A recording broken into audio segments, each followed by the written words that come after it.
Bobo-Dioulasso, capitale économique du Burkina Faso, accueille la deuxième étape où le Belge Wouter Rutger remet en jeu son maillot jaune.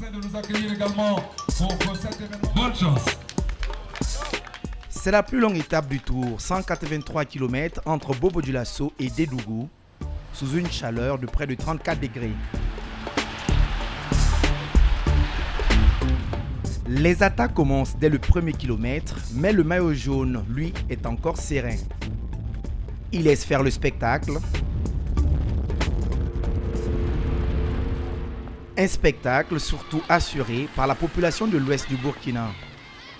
Le Tour du Faso demeure un rendez-vous festif annuel pour les enfants du pays. Favorisé par un vent arrière de 3/4, le peloton reste groupé malgré les attaques et roule à vive allure. La vitesse moyenne est estimée à 45 km/h.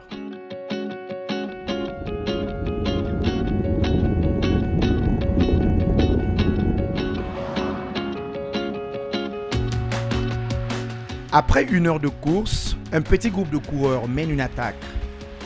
Les Maliens sont au devant. Là encore, elle n'ira pas plus loin.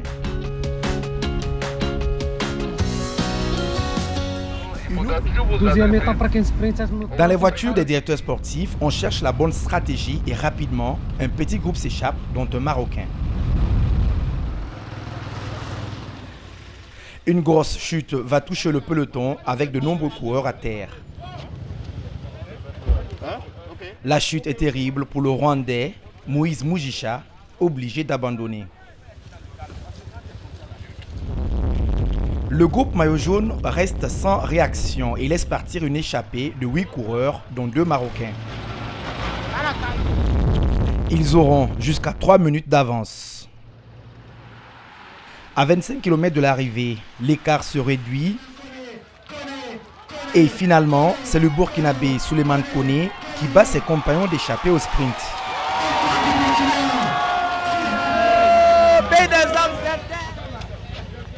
Le Belge Wouters perd son maillot jaune.